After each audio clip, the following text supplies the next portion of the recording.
Okay, well, we're set up to do the demo.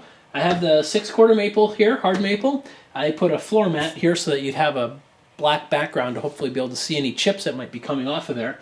And this is the 1400 loaded up with that linen fold bit. I have the edge guide on it. It's not a bearing guided bit, although I always prefer to use the edge guide anyway. And this way here I also get the side port. This is the port that I'm going to use for dust collection. Although I do have the other one attached. That's mostly to create a cavity in there for collecting the dust. So we're going to go ahead and run this profile in one pass and you can hear what it sounds like.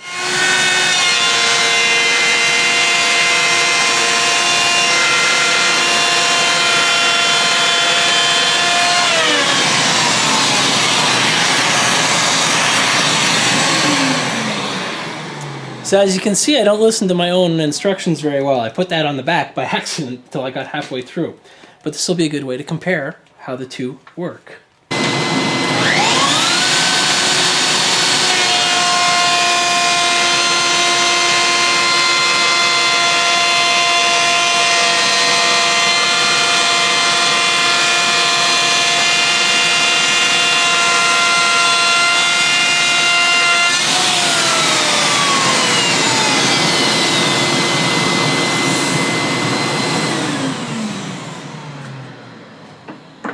Well, the dust collection was much better with the attachment on the side. Now you can see here, this is where I picked up and started again. I do have this bit actually set to be a little bit further in than halfway, so it's a jointing pass in that sense. So you would normally not have that if you set the bit correctly. But the router didn't even notice that at all.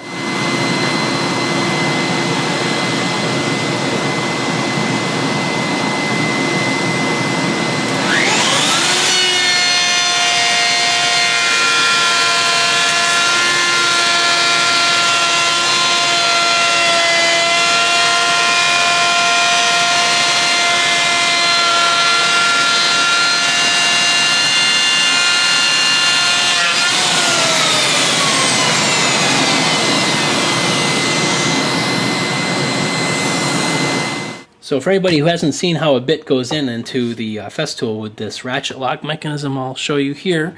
So the ratchet lock has two arrows, one of them showing a bit going in, one of them showing a bit going out. So basically pick the direction you want this bit to go.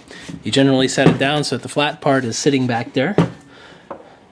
Insert the bit into the collet. Now you're going to press on the side, for this case here, for it to be inserted. And that's going to set the ratchet lock. So I'll take up the general slack. Then if you didn't leave the spanner wrench too far away,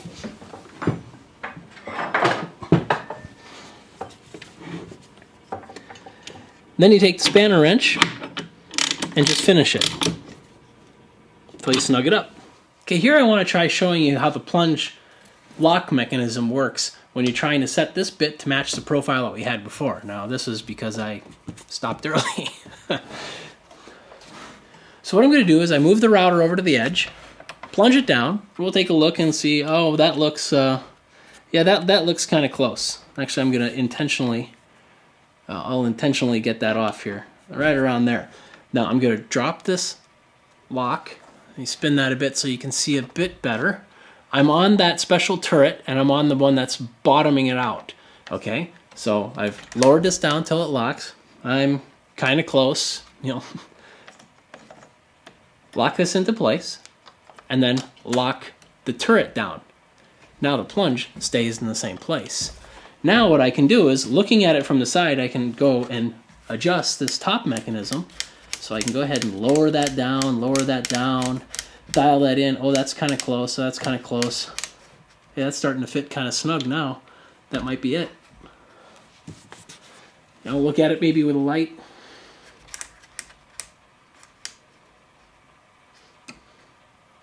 That looks like it.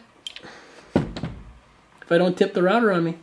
Normally I would have that outboard base. That looks like it to me. So I just set my plunge depth a lot more accurately that way and much easier. I could click away, and actually it's noticeable how that 1/10 of a millimeter is noticeable on this profile when you're looking at it on the board. I wouldn't have thought so. Now I have the 2200 ready for our first part of this demo. This is with the height set with the micro adjust. I still have the profile from the 1400 on here. What I'm going to do is just lightly brush it, and we're going to see how close I got those two to mate. And this is the same configuration for the dust collection. I'm using the edge guide, so I'm going to use the port off the edge guide. In this case here, I don't have to attach anything on the top. I'm simply going to release this cylinder so that it'll close it up. In fact, I can do that right now.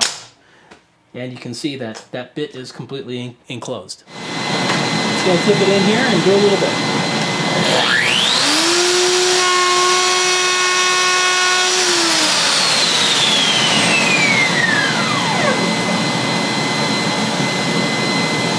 Other than being a little bit deeper, the profile is the same.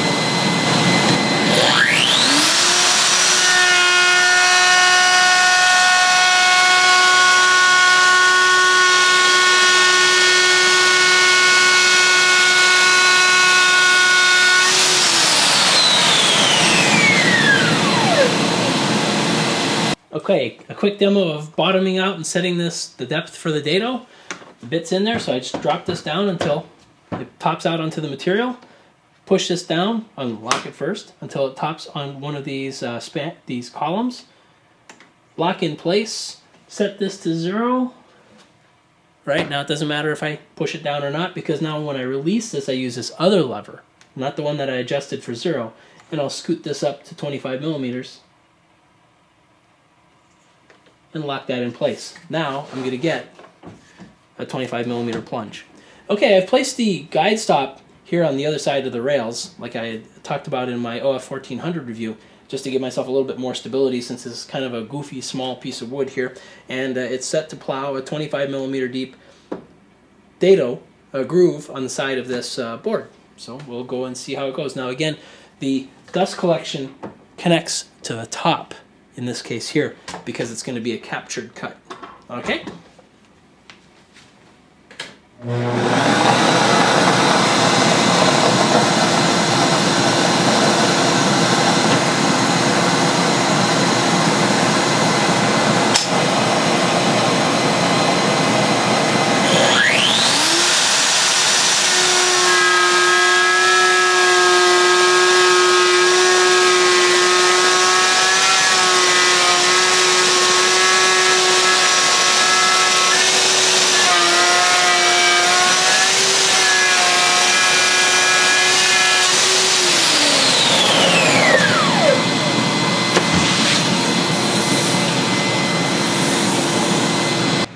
So always make sure that your hose can actually reach the end of the board when you're doing a demo.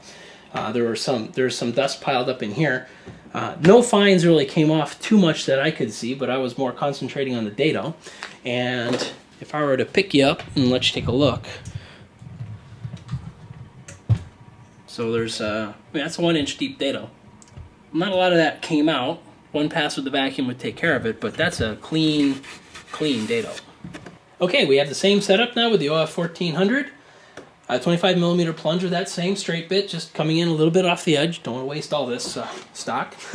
I'm using the guide stop on the side here so that I get a little bit better registration. It's like making a wide base off to the side that I want. The only dust collection I'm going to be able to use for this one, the 2200 has that big cylinder that completely traps the dust, and you saw that not a lot escaped other than just some that stayed deep in the hole. I'm only going to be able to use this, the 36 millimeter hose, onto the back here into this smaller shroud, but we'll see how that goes.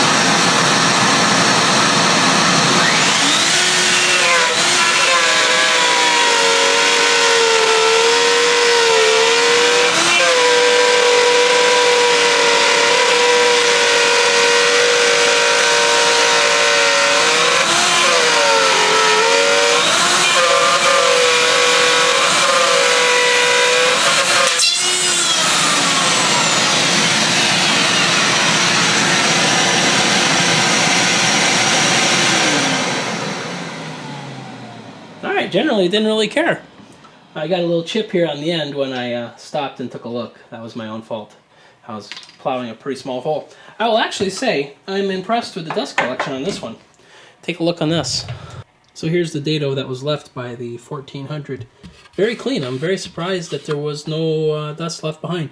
This chip here was a bit of my own fault there at the end.